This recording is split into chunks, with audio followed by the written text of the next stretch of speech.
अब्दुल्लाह बिन सलाम ने रसूलुल्लाह सल्लल्लाहु अलैहि वसल्लम से पूछा, अल्लाह ताला ने आदम को कैसे पैदा किया? आपने इरशाद फरमाया, उसने आदम का सर और माथा काबा की मिट्टी से बनाया, उसका सीना और पीठ बैतुल मुकद्दस यरूशलेम की मिट्टी से, उसकी रानें यमन की जमीन से, टांगे मिस्र की मिट्टी से, पांव हिजाज की जमीन से, दायां हाथ मशरिकर की मिट्टी से और बायां हाथ मगरिब की मिट्टी से बनाया। फिर उसे जन्नत के दरवाजे के पास लिटा दिया गया। जब भी फरिश्तों का एक दस्ता उसके पास गुजरता तो वह उसकी शक्ल व कामत और लंबाई कद पर हैरान रह जाते। पहले कभी उन्होंने ऐसी कोई सूरत देखी न थी। इब्लीस उसके पास से गुजरा, उसे देखा और कहा, तुम किस मकसद के लिए पैदा किए गए हो?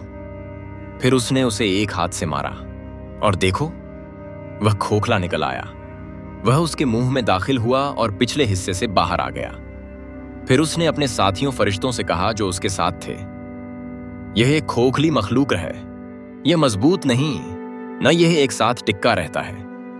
फिर उसने उनसे कहा, बताओ, अगर अल्लाह इसको तुम पर फजीलत दे तो तुम क्या करोगे?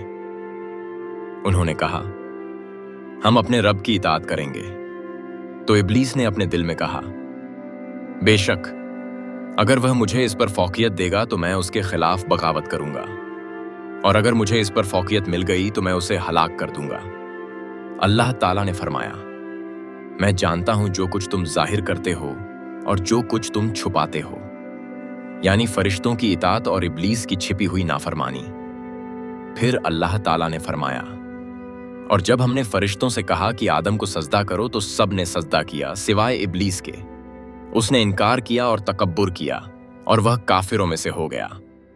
अल बकरह 34।